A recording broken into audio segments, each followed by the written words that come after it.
નમસ્કાર, હું છું પ્રેરણા. આપ જોઈ રહ્યા છો ઇન્ડિયા ન્યૂઝ ગુજરાતનો ખાસ કાર્યક્રમ આપણું ગુજરાત. સમાચારના વિસ્તારથી વાત કરીએ તો સાબરકાંઠા જિલ્લામાં ગેસ ભરેલા બલૂનને લઈને અફરાતફરી સર્જવાની વધુ એક ઘટના સામે આવી છે. ત્યારે વડાલી ખાતે ગેસ ભરેલો બલૂન અચાનક જ છૂટી ગયો હતો અને વીજ તારને અડકતા જોરદાર બ્લાસ્ટ થયો હતો. બ્લાસ્ટ થતા જ વીજ તારમાંથી તણખા ઝર્યા અને આસપાસ અફરાતફરી મચી ગઈ હતી.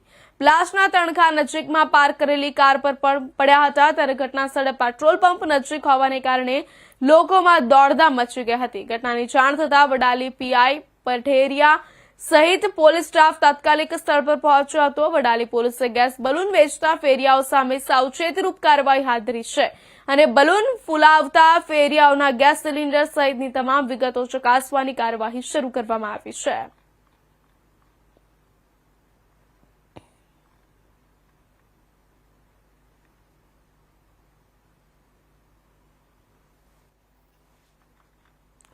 સમાચારમાં આગળ વાત કરીએ તો વડોદરાના વાઘોડિયા તાલુકાના દંખેડા ગામે દીપડાએ ગાયનું મારણ કરતા ગ્રામ્ય વિસ્તારમાં ફરી એકવાર 4 પગના આતંકની ઘટના સામે આવી છે.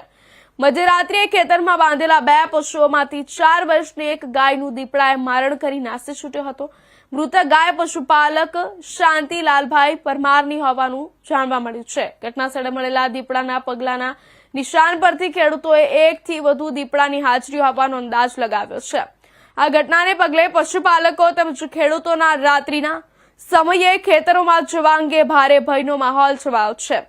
દેવ નદી કિનારાના ગામમાં દીપડાઓ દ્વારા સતત પશુઓનું મારણ થતું હોવાની ફરિયાદો ઉઠી રહી છે. ઘટનાની જાણ થતાં દંખેડા ગ્રામ પંચાયતના સરપંચ શૈલેષભાઈ પરમારે વન વિભાગને માહિતી આપી હતી. ત્યારબાદ વન વિભાગના કર્મચારીઓ ઘટનાસ્થળે પહોંચી તપાસ શરૂ કરી છે.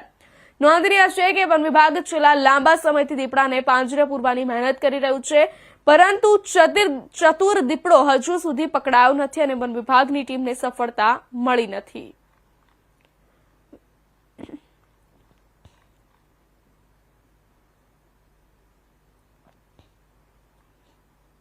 રાજ્યના મુખ્યમંત્રી ભૂપેન્દ્રભાઈ પટેલના દિશા નિર્દેશ હેઠળ અને નાયબ મુખ્યમંત્રી હર્ષ સંઘવીના માર્ગદર્શનમાં ગૃહ વિભાગ દ્વારા રાજ્યના ટ્રાફિક બ્રિગેડ ટીઆરબીના જવાનો માટે એક અત્યંત મહત્વપૂર્ણ નિર્ણય લેવામાં આવ્યો છે. ટ્રાફિક બ્રિગેડ જવાનોનું દૈનિક માનદ વેતન ₹300 થી વધારીને હવે 450 આપવામાં આવશે. નાયબ મુખ્યમંત્રી હર્ષ સંઘવીએ જણાવ્યું છે કે રાજ્યના માર્ગો પર ટ્રાફિક વ્યવસ્થાપન માટે ખરા સૈનિક તરીકેની ભૂમિકામાં ટ્રાફિક બ્રિગેડના જવાનો છે. કાળઝાળ ગરમી હોય કે મુશળધાર વરસાદ, જનતાની સુરક્ષા અને સુવિધા માટે રસ્તા પર અવિરત ફરજ બજાવતા જવાનોના પરિશ્રમની રાજ્ય સરકાર સદાય કદર કરે છે. ઉલ્લેખનીય છે કે રાજ્યના મોટા શહેરો જેવા કે સુરત, રાજકોટ અને વડોદરામાં ટ્રાફિક એજ્યુકેશન ટ્રસ્ટ દ્વારા શરૂ થયેલી ટ્રાફિક બ્રિગેડ વ્યવસ્થા આજે સમગ્ર રાજ્યમાં કાર્યરત છે. ટ્રાફિક નિયમના પોલીસને પૂરક બનતા આ જવાનોના કાર્યક્ષેત્રને ધ્યાને રાખીને રાજ્ય સરકારે તેમના માનદ વેતનમાં વધારો કરવા નિર્ણય લીધો છે. ગૃહ વિભાગના વર્ષ 2018ના ઠરાવ મુજબ અત્યાર સુધી ટ્રાફિક બ્રિગેડના જવાનોને પ્રતિદિન ₹300 ચૂકવવામાં આવતા હતા. ત્યારે રાજ્ય સરકાર દ્વારા વેતન વધારીને હવે પ્રતિદિન ₹450 કરવામાં આવ્યું છે અને આ નિર્ણયનો સીધો લાભ રાજ્યના અંદાજે 10,000થી વધુ ટીઆરબી જવાનો અને તેમના પરિવારને મળશે. રાજ્ય સરકારના સંવેદનાત્મક અભિગમ સાથે લેવાયેલા નિર્ણયનો અમલ આજથી જ કરવામાં આવશે, જે ટ્રાફિક બ્રિગેડના જવાનો માટે આર્થિક રીતે પ્રોત્સાહક બની રહેશે.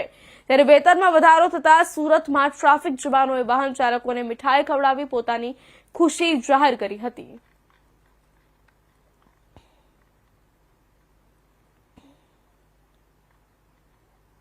સુરતના ઇન્ટરનેશનલ એરપોર્ટ પર મુસાફરોને ભારે હાલાકીનો સામનો કરવો પડ્યો હતો. એર ઇન્ડિયા એક્સપ્રેસની સુરતથી દુબઈ જતી ફ્લાઇટ લેટ થતા મોટી સંખ્યામાં મુસાફરો એરપોર્ટ પર અટવાઈ ગયા હતા. ત્યારે લાંબા સમયથી કોઈ સ્પષ્ટ માહિતી ન મળતા મુસાફરો દ્વારા એરપોર્ટ પર જ ભજન અને ગરબા કરવામાં આવ્યા હતા. મળતી માહિતી મુજબ એર ઇન્ડિયા એક્સપ્રેસની દિલ્હીથી સુરત આવતી ફ્લાઇટ સુરત પહોંચ્યા બાદ અચાનક મુંબઈ ડાયવર્ટ કરવામાં આવી હતી. आज फ्लाइट सूरत दुबई रवाना थवानी हती, परंतु फ्लाइट मुंबई डायवर्ट थता छेल्ला 2 कलाकथी मुसाफरो एरपोर्ट खाते अटवाયેલા રહ્યા હતા। મહત્વની વાત એ છે કે ફ્લાઇટને મુંબઈ શા માટે ડાયવર્ટ કરવામાં આવી તેનું હજુ સુધી કોઈ ચોક્કસ કારણ એરલાઇન દ્વારા આપવામાં આવ્યું નથી, જેના કારણે મુસાફરોમાં રોષ અને અસંતોષ જોવા મળી રહ્યો છે।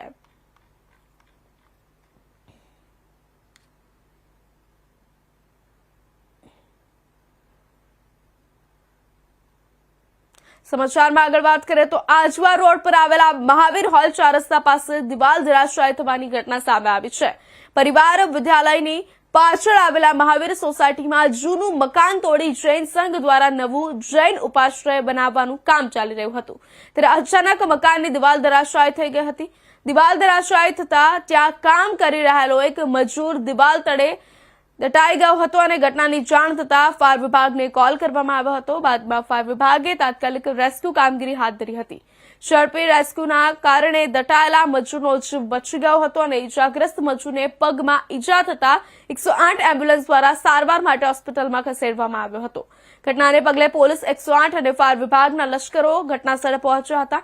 સદનસીબે ઘટનાના સમયે ત્યાં માત્ર એક જ મજૂર હાજર હોવાની મોટી જાનહાનિ ટળી હતી.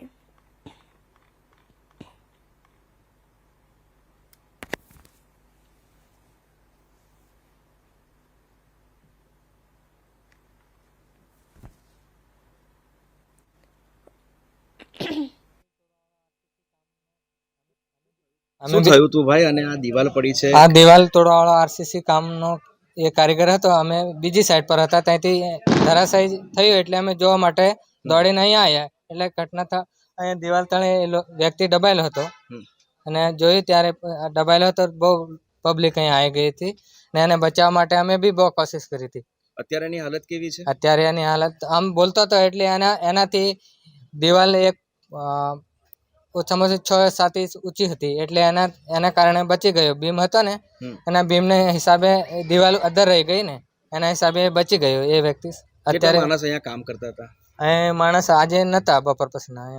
એની સાથે કોણ કોણ હતું? એ એક જ વ્યક્તિ હતો તોડવાવાળો ભાઈ. કામગીરી શું કરતો હતો એ ભાઈ? એ આરસીસી આ તોડવાનું, દિવાલ તોડવાનું કામ કરતો હતો. અહીંયા નવું મકાન બની રહ્યું છે? હા, નવું મકાન બન્યું જૈન ટ્રસ્ટ વાળાનું. આપનું નામ? રાઠવા જામસિંગભાઈ ડી. ખરું બેન, શું ઘટના બની હતી આ વિસ્તારમાં? જૈન સમાજનું કંઈ મકાન બની રહ્યું હતું ને દિવાલ ધરાશાયી થઈ છે? હા, એટલે એ લોકોનું અપાશ્રયનું કામ ચાલતું હતું. એમ મજૂર કંઈક કામ કરતા હશે ને અચાનક આ બાજુની દિવાલ એકદમ જ પડી એની ઉપર. એટલે જેવી પડી દિવાલ એવી તરત જ માણસ કંઈક નીચે અંદર જતો રહ્યો હશે. પણ ફાયરવાળાને, પોલીસવાળાને અને 108ને જેને બી ફોન કર્યા બધા ઇમરજન્સીમાં આવી ગયા અને મેન ફાયરવાળા લોકોએ બહુ હેલ્પ કરી અને માણસોને બહાર કાઢ્યા છે. અત્યારે એ માણસ એને ખાલી પગમાં ડેમેજ થયું છે એવું કહે છે, ઇન્જરી થઈ છે, પણ આ બધા એમ્બ્યુલન્સવાળા તરત આવી ગયા અને ઇમરજન્સી ટ્રીટમેન્ટમાં એને મોકલી દીધા છે. એટલે બહુ સારું કામ કર્યું. આ મહાવીર હોલ પાસે અમારું ગજાનંદ કોમ્પ્લેક્સ સોસાયટી આજુબાજુમાં જ છે. ગજાનંદ પાર્ક કહેવાય આને. અહીં આજુબાજુમાં જ છે. હા, આજુબાજુ. મનીષા સો. ભરૂચ જિલ્લામાં છેલ્લા કેટલાક દિવસોથી ફૂડ એન્ડ ડ્રગ્સ વિભાગ એફડીસી એક્શન મોડમાં જોવા મળી રહ્યું છે. ત્યારે જિલ્લાના વિવિધ વિસ્તારોમાં ખાદ્ય પદાર્થોનું વેચાણ કરતા વેપારીઓને ત્યાં ફૂડ ઇન્સ્પેક્ટરોની ટીમે અચાનક ત્રાટકીને તપાસનો ધમધમાટ શરૂ કરતા સમગ્ર વેપારી આલમમાં ભારે ખળભળાટ મચી જવા પામ્યો છે. સૂત્રો પાસેથી મળતી માહિતી મુજબ લોકોના આરોગ્ય સાથે ચેડા કરતા તત્વોને પકડવા માટે તંત્ર દ્વારા આ ઓપરેશન હાથ ધરવામાં આવ્યું છે. ભરૂચ શહેરના મુખ્ય બજારો ઉપરાંત અંકલેશ્વર, ઝઘડિયા અને જંબુસર જેવા તાલુકા મથકોએ પણ ટીમો દ્વારા સઘન ચેકિંગ કરવામાં આવ્યું હતું. ત્યારે ખાસ કરીને ડેરી પ્રોડક્ટ્સ, મીઠાઈ, તેલ અને ફરસાણની દુકાનોમાં તપાસ કેન્દ્રિત કરવામાં આવી છે. તપાસ દરમિયાન અનેક દુકાનોમાંથી શંકાસ્પદ ખાદ્ય પદાર્થોના નમૂના લેવામાં આવ્યા છે. આ નમૂનાઓને સરકારી લેબોરેટરીમાં ચકાસણી માટે મોકલી આપવામાં આવ્યા છે. જો લેબ રિપોર્ટમાં કોઈ ક્ષતિ કે ભેળસેળ જણાશે તો જે તે વેપારી સામે કાયદેસરની કાર્યવાહી અને ભારે દંડ ફટકારવામાં આવશે તેવી ચેતવણી પણ આપવામાં આવી છે. ફૂડ વિભાગની ગાડી જોતા જ કેટલાક વેપારીઓએ પોતાની દુકાનોના શટર પાડી દીધા હોવાની ચર્ચાઓ પણ બજારમાં જોર પકડ્યું છે. બીજી તરફ લાયસન્સ વગર વેપાર કરતા એકમો સામે પણ તંત્રએ લાલ આંખ કરી છે. ફૂડ એન્ડ ડ્રગ્સ વિભાગના અધિકારીઓએ જણાવ્યું હતું કે લોકોના સ્વાસ્થ્ય સાથે સમાધાન ચલાવી લેવામાં આવશે નહીં. આગામી સમયમાં પણ આ પ્રકારનું ચેકિંગ ચાલુ રહેશે. તો વેપારીઓને ચોખ્ખાઈ રાખવા અને ગુણવત્તાયુક્ત ચીજવસ્તુઓ જ વેચવા અપીલ કરી છે.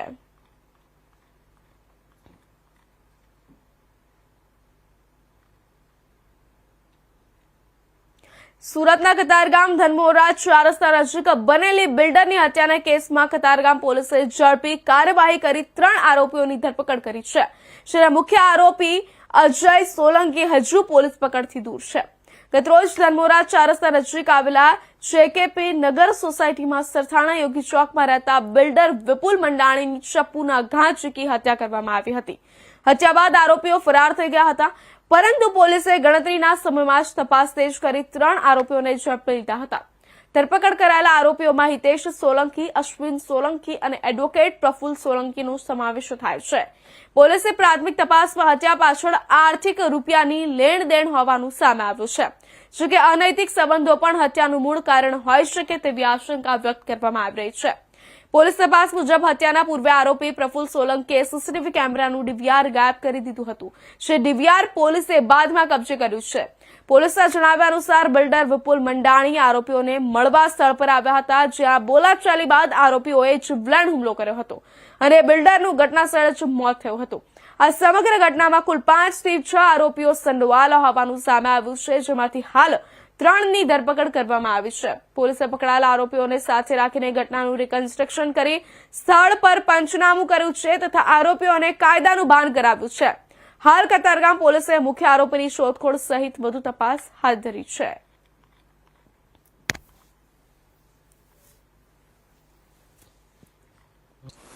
कल 12 जनवरी 2025 को कतरगाम पुलिस स्टेशन विस्तार में मर्डर का बनाव हुआ है.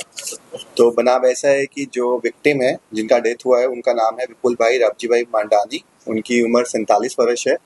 वो कंस्ट्रक्शन का काम करते हैं और योगी चौक वराछा के रहने वाले थे. तो जो जितने भी आरोपी हैं, ये जो हमारे विक्टिम है उनके साथ उनका पहले से जान पहचान था और पहले भी उनसे मुलाकात हो चुकी थी. बट कुछ आर्थिक और अंगत कारणों से थोड़ा बहुत बनाव उनके आपस में चल रहा था, जिस कारण जो विक्टिम है वो जो आरोपी हैं उनसे धनमोरा 4 रास्ता के पास जेकेपी नगर नाम की जगह है, वहाँ उनसे लगभग 3 बजे के आसपास मिलने गए. वहाँ पे उनकी आपस में बोलाचाली हुई और जो आरोपी हैं उन्होंने उस समय अपना संयम खोआ और जो विक्टिम है उसको पेट पर चाकू से वार किया. तो विक्टिम को उसी वक्त 108 मार्फत सिविल हॉस्पिटल में ले जाया गया, जहाँ उन्हें मृत जाहिर कर दिया गया था. जैसे ही पुलिस को इसके बारे में पता लगा तो उन्होंने अपनी कार्रवाई शुरू कर दी और कुछ ही घंटों में जितने 3 आरोपी हैं उनको अरेस्ट कर लिया गया. जो अरेस्टेड आरोपी हैं उनके नाम इस प्रकार हैं. पहला अश्विन सोलंकी, 28 वर्ष की उम्र है और वो पान गल्ले का काम करता है और जेकेपी नगर कतरगाम का रहने वाला है. दूसरा आरोपी जो है वो है हितेश राघव भाई सोलंकी, वो वचराज अपार्टमेंट जेकेपी नगर कतरगाम का रहने वाला है. और जो तीसरे आरोपी हैं वो है प्रफुल्ल भाई मनु भाई सोलंकी, वो गायत्री सोसाइटी कतरगाम के रहने वाले हैं. ये जितने भी आरोपी पकड़े गए हैं और इसके अलावा भी हमें तपास के दौरान पता लगा कि इसमें और भी आरोपी हैं जो इस पूरी घटना में शामिल हैं. तो उनको भी ढूंढने की पूरी कोशिश की जा रही है, जल्द से जल्द पकड़ा जाएगा. ये पूरी एफआईआर में जो सेक्शन दर्ज हुए हैं वो भारतीय न्याय संहिता 1 વડોદરાની વિશ્વવિખ્યાત MS યુનિવર્સિટીમાં ગુંડારાજ સામે આવ્યો હોવાનો ગંભીર મામલો સામે આવ્યો છે. આર્ટ્સ ફેકલ્ટીની કેન્ટીનમાં નજીવી બાબતે એક વિદ્યાર્થીએ અન્ય વિદ્યાર્થીને ગાળો આપી પટ્ટા વડે માર માર્યાનો વિડીયો સોશિયલ મીડિયામાં વાયરલ થયો છે. માર ખાધેલો વિદ્યાર્થી યુનિવર્સિટીની બહારનો હોવાનું સામે આવ્યું છે. ઘટનાને પગલે ફેકલ્ટીમાં ભયનો માહોલ સર્જાયો હતો, જ્યારે ઘટનાના સમયે હાજર સિક્યુરિટી કર્મચારીઓ ચૂપચાપ તમાશો જોતા રહ્યા હોવાનો આક્ષેપ ઉઠી રહ્યો છે. સમગ્ર ઘટનાને પગલે યુનિવર્સિટીમાં વિદ્યાર્થીઓની સુરક્ષા અને સલામતી સામે અનેક સવાલો ઉભા થયા છે. મારામારીનો કિસ્સો યુનિવર્સિટીના સત્તાધીશો સુધી પહોંચ્યો છે અને હવે તંત્ર આ મામલે શું પગલાં લેશે તે ચર્ચાનો વિષય બન્યો છે. નોંધનીય છે કે વાયરલ થયેલા વિડીયોની ઇન્ડિયા ન્યૂઝ દ્વારા કોઈ પુષ્ટિ કરવામાં આવી નથી અને તેનો કોઈ લેવા દેવા નથી.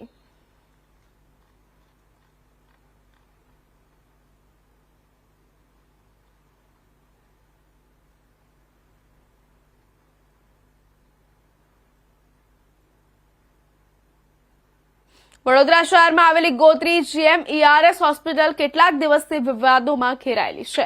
તેવામાં આજ રોજ ગોત્રી હોસ્પિટલના 6થા માળે ICU અને PSICUમાં એસીની પાઇપલાઇન ફાટી જતા આખા વોર્ડમાં જળબંબાકારની સ્થિતિ સર્જાઈ હતી. મહત્વની વાત એ છે કે આ વિભાગમાં બધા સિરિયસ પેશન્ટ હોય છે, પરંતુ આ ઘટનાને લઈને ડોક્ટરો તો હેરાન થઈ રહ્યા છે, મરીઝો પણ પાણીમાં રહેવા મજબૂર બન્યા છે. અહીંયા દર્દીઓ ઇલાજ માટે આવતા હોય છે, પરંતુ જો કોઈનો પગ લપસે પડે તો તેની જવાબદારી કોની રહેશે? આટલી ગંભીર બેદરકારી ગોત્રી સરકારી હોસ્પિટલમાં જોવા મળી રહી છે. હોસ્પિટલમાં દૂર દૂરથી ગરીબ અને મધ્યમ વર્ગના લોકો ઇલાજ માટે આવતા હોય છે, પરંતુ આ હોસ્પિટલ અનેક સમસ્યાઓથી ઘેરાયેલી રહે છે. અહીંયા અધિકારીઓને ખાલી પગાર જ લેવો છે, કામ કરવામાં કોઈ જ રસ નથી તેવું લાગી રહ્યું છે. જેને લઈને હવે આરોગ્ય વિભાગ તેના પર ધ્યાન આપે તો જ આ તંત્ર સુધરશે તેવું સામાજિક કાર્યકર કમલેશ પરમારે જણાવ્યું હતું.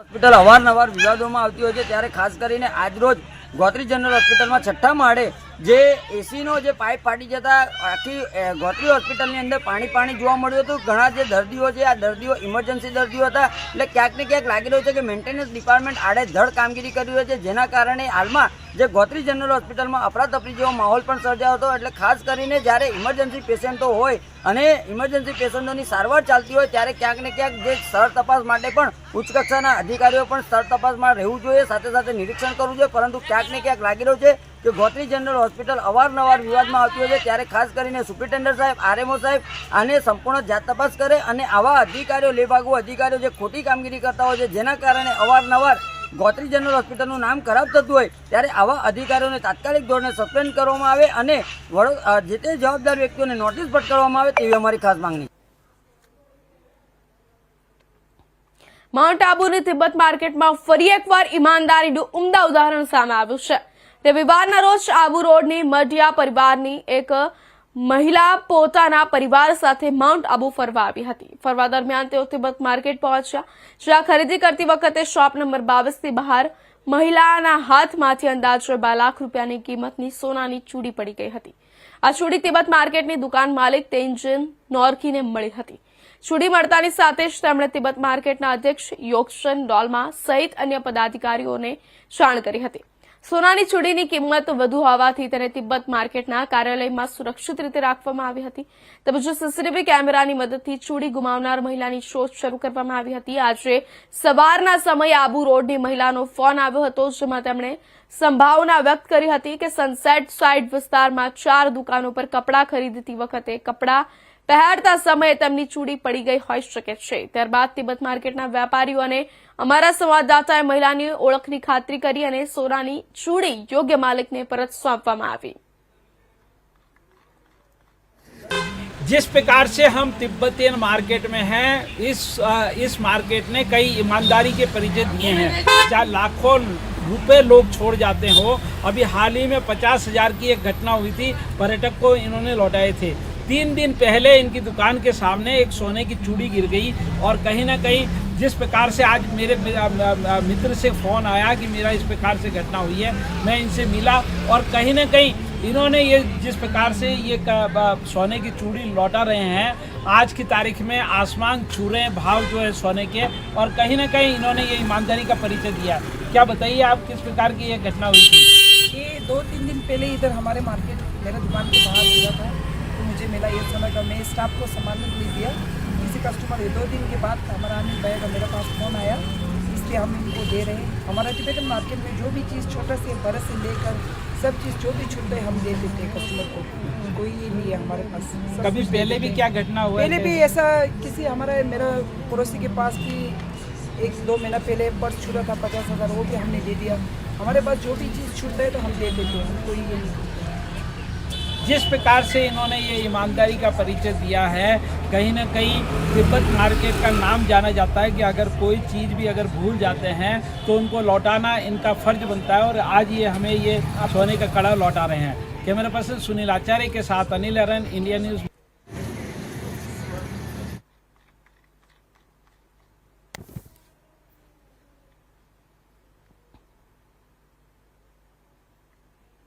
ઔદ્યોગિક શહેર જેતપુર સાડી ઉદ્યોગ માટે જેટલું સુવિખ્યાત છે તેટલું જ પ્રદૂષણ માટે કુખ્યાત છે. વરસાદી ઋતુમાં તો કેટલાય ગેરકાયદેસર સાડી ઉદ્યોગના એકમો દ્વારા તેમના કારખાનાનું પ્રદૂષિત પાણી વરસાદી પાણી સાથે નદીમાં છોડી દેવામાં આવતું હોય છે.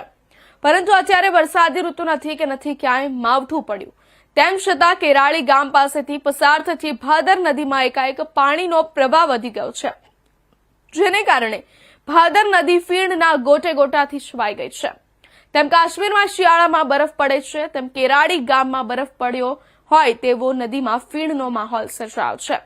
ભાદર નદીમાં પાણીના પ્રદૂષણ અંગે નદી કાંઠાના ખેડૂતો તેમજ માલધારીઓ પોતાની વ્યથા ઠાલવતા જણાવે છે કે જેતપુરમાં ચાલતા સાડીઓના ગેરકાયદેસર યુનિટો દ્વારા કારખાનાનું પ્રદૂષિત પાણી સીધું નદીમાં છોડી દે છે, જેમાં રબારિકા ગામ તો પ્રદૂષિત પાણીનું એપી સેન્ટર બની ગયું છે. રબારિકા ગામે ગેરકાયદેસર પ્રદૂષિત પાણીના એકમો એવા ધોલાઈ ઘાટ, સોફર તેમજ પ્રોસેસ હાઉસ દ્વારા રીતસરનું પ્રદૂષિત પાણી વોકળામાં છોડી દેવામાં આવે છે, જે પાણી વોકળા મારફત ભાદર નદીમાં ભળે છે અને વરસાદી પાણીને પણ પ્રદૂષિત કરી નાખે છે, જેમાં રબારિકા ગામના ગેરકાયદેસર એકમો દ્વારા પ્રદૂષિત પાણી નદીમાં છોડ્યું હશે, જેથી કેરાળી ગામ પાસે ભાદર નદીમાં પૂર આવ્યું હોય તેવો કેમિકલ સિલિકેટ યુક્ત પાણીનો પ્રવાહ વહી રહ્યો હતો અને તેના કારણે આખી નદી ફીણથી છુવાઈ ગઈ હતી. હવે એ અલીગલ જે કોઈ ઘાટો ચાલતા હોય કે અલીગલ યુનિટો હોય એ વારંવાર હું કહું છું કે આ લોકો નાખીને અમને બદનામ કરે છે, જેતપુરના ઉદ્યોગને આખાને નડે છે. કારણ કે અમારું પાણી જો હોય તો આ છેક 15 કિલોમીટરે થોડાક ફીણા થાય, અમારું તો છે જ નહીં. એ નીચેના ગામોમાં જે ઘાટો ચાલે છે, પછી આ એક પ્રોસેસ હાઉસ ચાલે છે, પછી આ સોફરોમાં ધોલાઈ થતી હોય, આવા બધા પાણી નીકળતા હોય, પછી અલીગલ યુનિટો પાણી નાખતા હોય નદીમાં, આવા બધા હશે. તો એસોસિએશન તરફથી તેમને કેમ કોઈ કડક કાર્યવાહી કરવા માટે જીપીસીપીને કહેવામાં નથી આવતું? એસોસિએશન દ્વારા તો અમે કેટલી વાર તંત્રને કીધું હોય અને તંત્ર કામગીરી કઈ રીતે કરતું એ તો અમને ખબર ન હોય. તો આવા માનો કે આવા જે એકમો છે એમના વિરુદ્ધ શું પગલાં ભરવા જોઈએ? આવા એ બંધ કરાવવા જોઈએ. હું તો કહું છું આ ઘાટો બાટો તોડી નાખો એકવાર, આને બધાને દંડ કરો, પોલીસ કેસ કરો. અમે તો એ જ કહીએ છીએ કે આને તંત્રે આને પોલીસ કેસ કરી અને આને પકડવા જોઈએ, આને જેલમાં નાખવા જોઈએ. પાણી કેમિકલ વાળું છે એટલે ફીણ વરે છે, કેમિકલ જ છે આમાં નદીમાં, આગળથી આવે છે કેમિકલ અને ફીણ વરે છે ને કેમિકલ વાળું એકદમ કેમિકલ વાળું પાણી છે. આ પાણી ખેતીમાં કેવો ઉપયોગ કરવાથી શું થાય? ખેતીમાં ફરજિયાત ઉપયોગ કરવો પડે બધાને, બરોબર, પણ એમાં વળતર ન મળે એવું મોલ એવો ન થાય કાંઈ. આ પાણી જમીનને બગાડે, આજ નહીં તો કાલ 5 દી પછી જમીન બગડશે 100%. આ પાણી ભાદર 2 માં પણ જાય છે, હા, જાય. પીવામાં પણ ઉપયોગ લેવાય. શું કહેશો યાદી? પીએ છે, પીવા વાળાને ફરજિયાત આવે તો શું કરે, પીવું જ પડે ને ફરજિયાત એમ, કારણ કે બીજું જ કઈ કરી ન શકે. આનાથી રોગ થાય જ ને, આ પાણીથી રોગ જ થાય ને. આપણે સમજીએ કેમિકલ તો પીવાનું જ નથી, કોઈ ચોખ્ખું પાણી પીવાનું હોય અને આ કેમિકલ ભેગું છે. તંત્ર દ્વારા કેમ કોઈ કાર્યવાહી કરવામાં શું ખબર પડે, આમાં તંત્ર કઈક કરે તો સારું કહેવાય. ઘોઘંબા તાલુકાના 5 પથરા ગામે વિદેશી દારૂની કટિંગ કરતી મોટી હેરાફેરીનો પર્દાફાશ કરવામાં આવ્યો છે. એલસીબી પંચમહાલ ગોધરાની રેડમાં ₹69.30 લાખનો મુદ્દામાલ જપ્ત અને આરોપી ફરાર થયો છે. પંચમહાલ જિલ્લાના ઘોઘંબા તાલુકાના 5 પથરા ગામની સીમમાં આવેલા ખુલ્લા ખેતરમાં વિદેશી દારૂની કટિંગ કરી સગે વગે કરવાની મોટી હેરાફેરીનો પર્દાફાશ થયો છે. લોકલ ક્રાઇમ બ્રાન્ચ એલસીબીએ રેડ કરી હતી. કુલ ₹69,30,552 કિંમતનો વિદેશી દારૂ, બિયર, વાહનો સહિતનો મુદ્દામાલ જપ્ત કર્યો છે. જિલ્લામાં દારૂની અસામાજિક પ્રવૃત્તિઓ સામે કડક કાર્યવાહી અંતર્ગત કામગીરી હાથ ધરવામાં આવી હતી. એલસીબી ગોધરાને મળેલી ચોક્કસ બાતમીના આધારે 5 પથરા ગામની સીમમાં આવેલા ખુલ્લા ખેતરમાં રેડ કરવામાં આવી હતી. તપાસમાં બહાર આવ્યું હતું કે દિલીપસિંહ ઉર્ફે ગનુ પરમાર દ્વારા વિદેશી દારૂનો મોટો જથ્થો મંગાવી તેની કટિંગ કરી સગે વગે કરવાની તૈયારી ચાલી રહી હતી. પોલીસ રેડ દરમિયાન આરોપી તથા તેના સાગરીતો પોલીસ વાહનની લાઇટ જોઈ અંધારાનો લાભ લઈ ફરાર થઈ ગયા હતા. સ્થળ તપાસ દરમિયાન મોટી માત્રામાં પ્રોહિબિશન મુદ્દામાલ મળી આવ્યો હતો. હાલ ફરાર આરોપીઓની શોધખોળ હાથ ધરવામાં આવી છે અને સમગ્ર મામલે આગળની કાયદેસરની કાર્યવાહી શરૂ કરી દેવામાં આવી છે.